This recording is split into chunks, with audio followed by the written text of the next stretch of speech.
Let's talk about queries. Oh, these two data queries and location queries are some of my favorite things in GIS. Yeah, it's one of those things that some of this stuff you could do with a spreadsheet, but some of the stuff there ain't no other way than GIS. So we're putting two chapters together here, um, because they are two sides of the same coin, I'd say. Yep. So there are some different skills involved, but they're like, okay, so selections. So we're going to do three different ways to look at this. So let's just jump right in. And by selection, we mean query. So you're doing a query that results in selected features. So I know we just jumped words from queries to selection, but And when they that's what's happening. query selection. Yeah. So in this case, let's say you have tracks for an entire state and you only want to use the tracks for one county. Well, what you can do, assuming this is in your data, you can use the attribute, and the attribute query uses what's in the attribute table for that data set. So in this case, these tracks in Alabama contain a field that says county FP, and which I believe is a census term, isn't it? Anyway, I think that's how they label them, Yeah. whatever it stands for. And then we know that number because we can look it up, and we know that number is 101. Yeah, and we can even do an identify on that county to find what that code is. So this is just showing how it works. So after then you've done the selection. This is a really cool part. So wait, backing up here. So you hit OK on this, and then it's turned selected like this, which the default is that light blue color.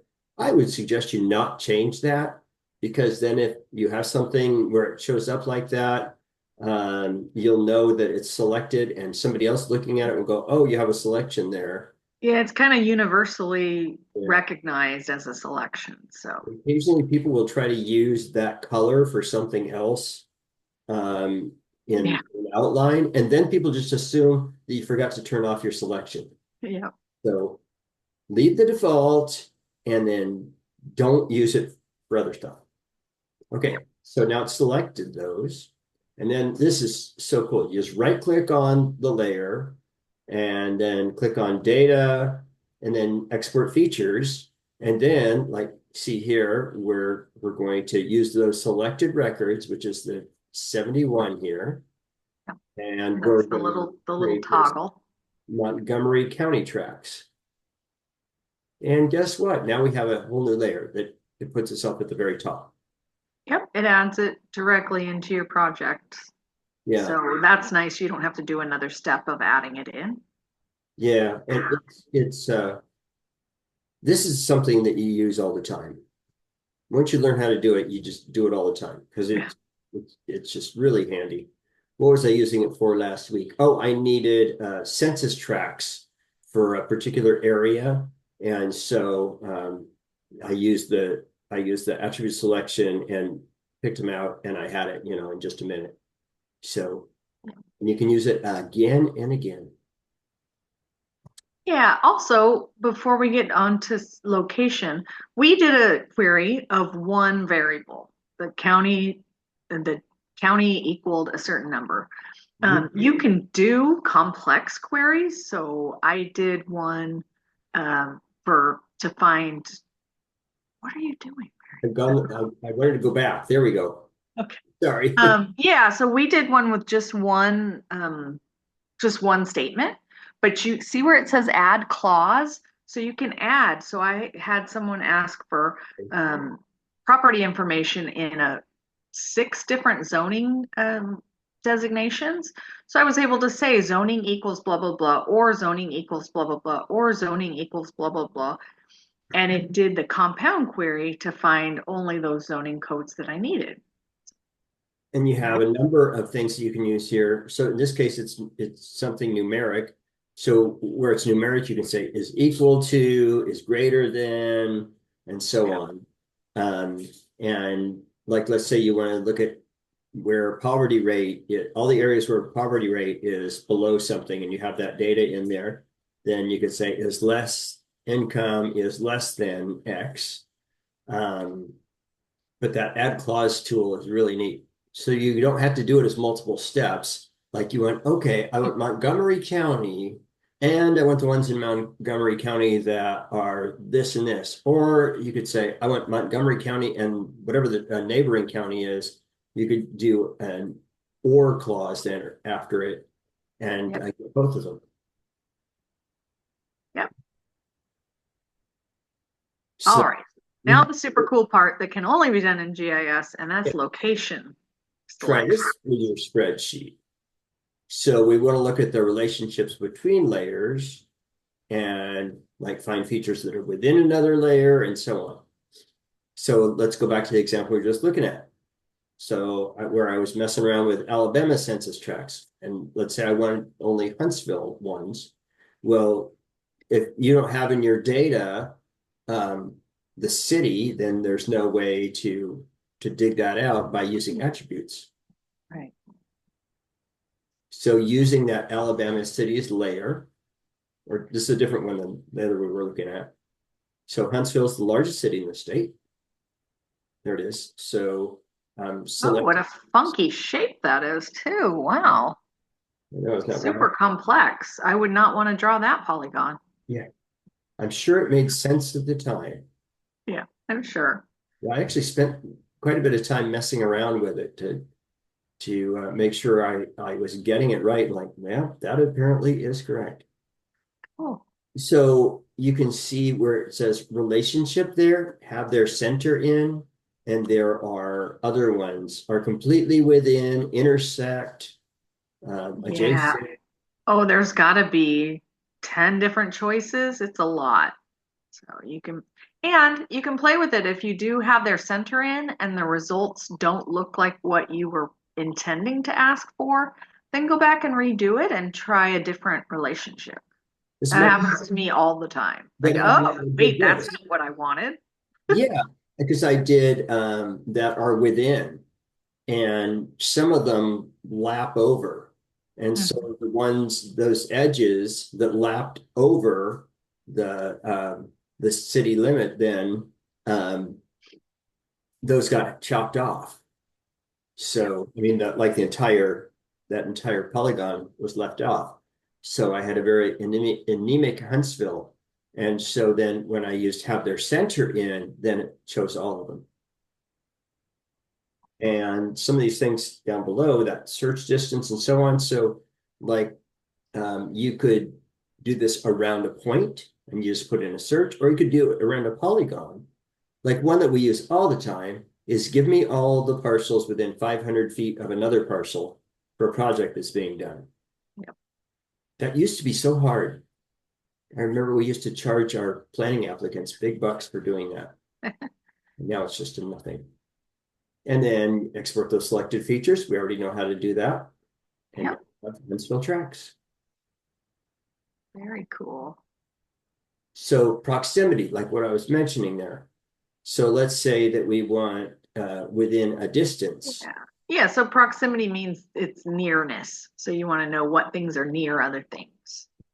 And make sure that you have the units that you want, like feet, miles, whatever, so you can get some very confusing results. Yeah. Yeah. And you can do kilometers and that kind of thing as well. There, So yeah, this one, oh, okay. it's not linking. There we go. Yeah, so this one, there's some polluting companies, and the officials want to know what schools are near these polluting companies. So I don't know what they want to do with that information, but it's Yeah. good information to have for sure. They want to see participate in their ball drive for toys for the school.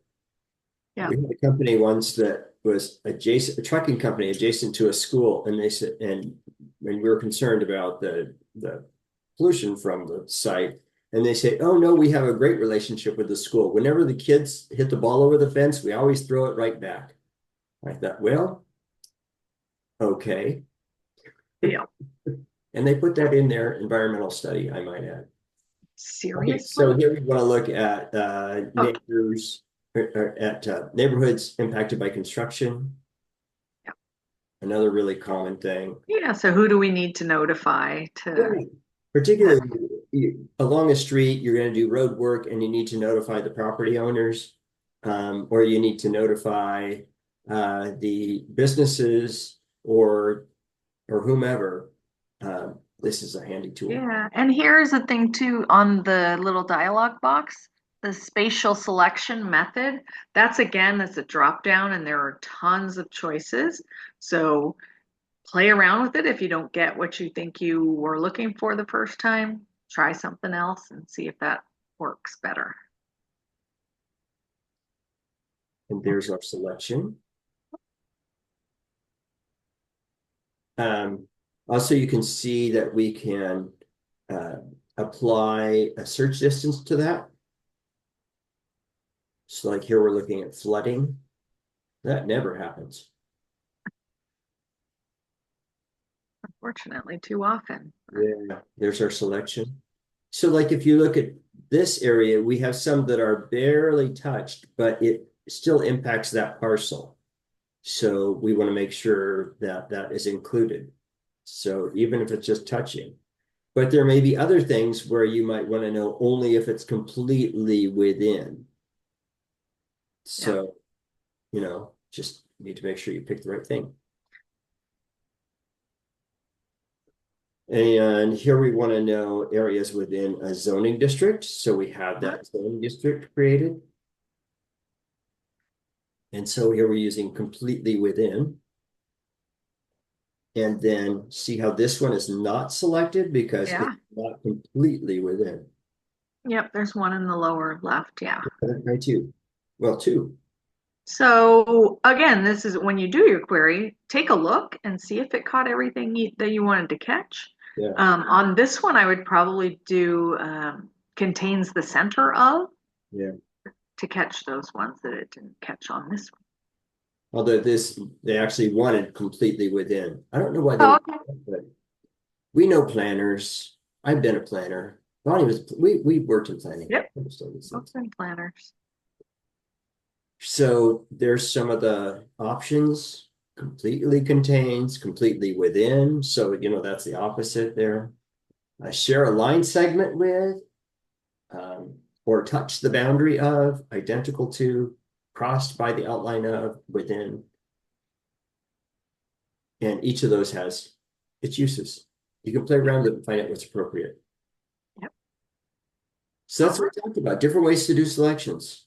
Yeah, it's some pretty powerful stuff. And your friends will ask you for the recipe again and again. So that's it for chapter 12. You now know all there is to know. That was 12 and 13. Yes. Oh, that's right. 12 and 13. Woohoo! You knocked out 2 chapters at once. It's a twofer. Congratulations. Yeah.